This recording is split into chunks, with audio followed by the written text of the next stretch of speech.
नमस्कार, आदाब, जोहार, अस्सलाम वालेकुम। आप देख रहे हैं जेजी टीवी और मैं इमरान आलम।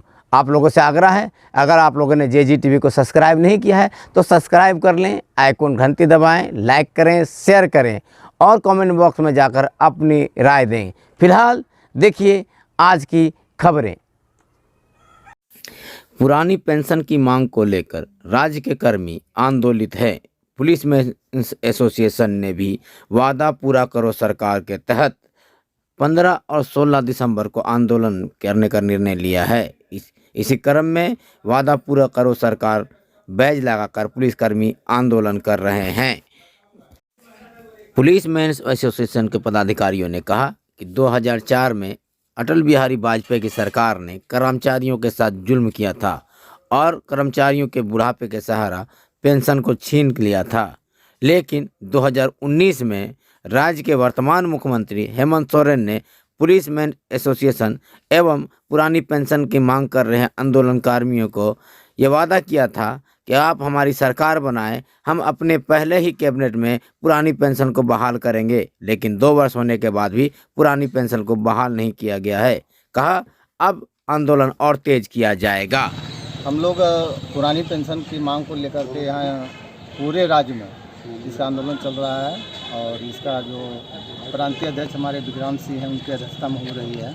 सरकार से सिर्फ एक मांग है और इसके पिछले भी ऐसे 2019 में चुनाव हो रहा था तो उसमें मुख्यमंत्री खुद अभी जो हैं उसमें आए थे मंच पर और उन्होंने वादा किया था कि हमको आप जिताइए और आपको हम ऐसे पुरानी पेंशन देंगे। इसी मांग को लेकर के हम लोग पूरे 2004 के बाद जितने भी सरकारी कर्मचारी हैं जो एनएम और पीएस में आते हैं वो सभी आंदोलनरत हैं और 15 और 16 उसके बाद अगर सरकार मांगती है ठीक है, नहीं मानने के बाद फिर हम लोग पुनः ऐसे इसका चरणबद्ध तरीके से आंदोलन होगा और इसका भाव मैंने बहुत बड़ा ऐसे मार्च में आंदोलन होने जा रहा है जिसमें मुख्यमंत्री को भी निमंत्रण दिया जाएगा।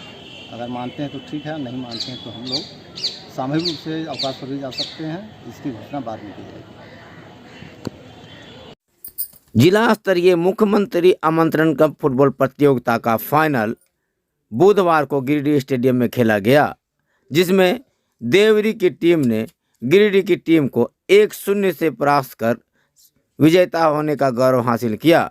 बताया जाता है कि यह दोनों टीमें हजारीबाग में आयोजित परमंडलीय स्तर पर गिरिडीह जिला का प्रतिनिधित्व करेगी। अगर वहां विजेता बनी यह तीनों टीमें तो राज्य स्तर पर खेलने का मौका इन दोनों टीमों को मिलेगा। इसी तरह से रब्बानी सर हैं और आप तमाम आए हुए लोग हैं जो अपना पूर्ण रूप से इस खेल के प्रति जो दिया है। आप देर से जमीन से जुड़े हुए लोग हैं, जमीन छोड़ना नहीं चाहते। भले हम गिरिडीह की टीम गिरिडीह ब्लॉक के संबंधित खिलाड़ियों को मिलता है रनर कप जिला स्तर टूर्नामेंट का समापन हो गया है जो कि 12 तारीख से 15 तारीख तक गिरिडीह स्टेडियम गिरिडीह में आयोजित हुआ था। फाइनल में देवरी और गिरिडीह सदर की टीम दोनों ही टीम फाइनल में पहुंची थी, जिसमें देवरी की टीम ने गिरिडीह सदर की टीम को 1-0 से फाइनल में पराजित किया है। मैं बताना चाहता हूं इसके बाद का जो नेक्स्ट इनका राउंड है वो जोनल लेवल में दोनों ही टीम पार्टिसिपेट करने वाली है। देवरी विजेता टीम और गिरिडीह सदर प्रखंड की जो टीम है उपविजेता टीम, दोनों ही टीम गिरिडीह का प्रतिनिधित्व करने वाली है जोनल लेवल पे भी। और अगर वहाँ वो जीतती है जो कि हजारीबाग करजन स्टेडियम में होने वाला है परसों से 17 तारीख से, कल इनको रिपोर्ट करना है 16 तारीख को शाम 3 बजे तक दोनों ही टीम को वहाँ रिपोर्ट करना है। और अगर वहाँ जीतती है जोनल लेवल में तो 22 तारीख से राज्य स्तर टूर्नामेंट होने वाला है जो कि रांची में होने वाला है। यहाँ पे ज़िले में पंचायत लेवल, प्रखंड लेवल और जिला स्तरीय टूर्नामेंट तीनों का ही सक्सेसफुली यहाँ पर कंपटीशन हो चुका है। पंचायत लेवल पे 1 से 4 तारीख तक था, 5 से 10 तारीख तक प्रखंड लेवल पे था। वहीं से जो पंचायत विजेता पंचायत की टीम थी वो प्रखंड लेवल पे खेली और वही पंचायत जो विजेता टीम थी जो प्रखंड में भी जीती वही पंचायत टीम यहाँ पर आई थी। मैं कुछ नियम इनके बारे में बता देना चाहता हूँ। इसमें खिलाड़ी जो है वो एक ही पंचायत का होना चाहिए और जो आयु था वो 18 से 40 के बीच में होना चाहिए था और यही कंटिन्यू रहेगा। और आपको एक बात मैं और बता देना चाहता हूं कि पिछले बार की मुख्यमंत्री आमंत्रण कप की जो राज्य स्तरीय उपविजेता टीम थी वो भी देवरी ही थी, हरियाड़ी पंचायत थी। और इस बार भी जिला स्तरीय जो टूर्नामेंट जीता है गिरिडीह जिले में वो भी देवरी हरियाड़ी पंचायत ने ही जीता। तो मैं दोनों ही टीम को शुभकामनाएं देना चाहता हूं कि वो गिरिडीह जिले का प्रतिनिधित्व करें जोनल लेवल में और वहाँ भी जीत के वो राज्य स्तर में जाएं और पिछले बार जो उपविजेता का टैग था वो विजेता में तब्दील। धन्यवाद। Smita child care and vaccination centre, पोड़ो हवाई अड्डा मोड़, गिरिडीह। अब आपके बच्चों को बेहतर इलाज के लिए गिरिडीह से बाहर जाने की ज़रूरत नहीं।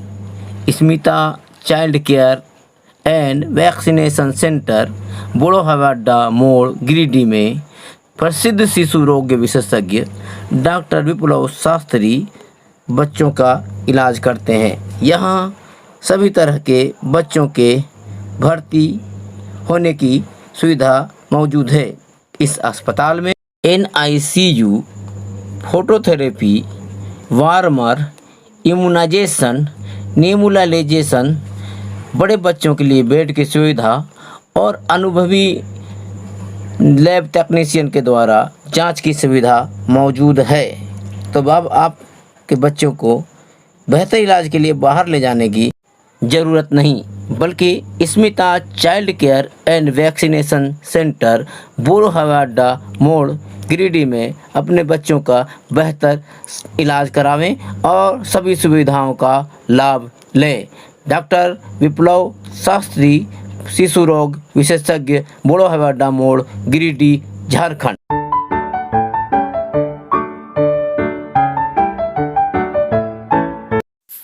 आपके अधिकार आपकी सरकार आपके द्वार कार्यक्रम के तहत वार्ड नंबर 29 एवं 30 में जनता दरबार का आयोजन किया गया। इस जनता दरबार में लोगों की भीड़ उमड़ पड़ी। जनता दरबार में वृद्धा पेंशन, विधवा पेंशन, लाल कार्ड, इंदिरा आवास, बिजली विभाग से संबंधित कई आवेदन लिए गए। कहा गया कि बहुत सारे आवेदनों का ऑन द स्पॉट निर्वाहन किया गया, वहीं कई आवेदनों को 21 दिनों के अंदर निर्वहन करने का वादा किया गया। यहाँ पर जन लाभ उमड़ा है, हर तरह की समस्या समाधान हो रहा है, जैसे वृद्धा पेंशन, विधवा पेंशन, विकलांग pension, ration card, online ration card जिसका भी है वो सबका चढ़ रहा है। और नगर निगम का समस्या, ब्लॉक का समस्या, हॉस्पिटल के जो ज़रूरतमंद व्यक्ति है जिसको दवा की जरूरत है वो भी लोग आ रहे हैं। करीब करीब पहला बार ऐसा महसूस हो रहा है कि जनता और सरकार की बीच की दूरियां कम हुई है और आम जनता को फायदा मिल रहा है। किन वार्ड का समस्या को देखा जाए? Ward number 29, ward number 30। सरकार का सराहनीय कदम है, आम जनता के लिए फायदा बन रहा है। सरकार का सराहनीय कदम है कि नहीं? तो सराहनीय कदम है, तो आम जनता को फायदा मिल रहा है। हमको जनता से मतलब, हम जनता का आदमी है और जनता काम बन रहा है। उम्मीद है कि आज की खबरें आपको बेहतर लगी होगी। तो इसी तरह की खबरें देखने के लिए JGTV को सब्सक्राइब करें, आइकन घंटी दबाएं, लाइक करें, शेयर करें और कमेंट बॉक्स में जाकर अपनी राय ज़रूर दें, ताकि हमें भी लग सके कि हम आखिर जनता के साथ कितने खड़े उतर रहे हैं। तो जुड़े रहें JGTV के साथ, JGTV आपके साथ।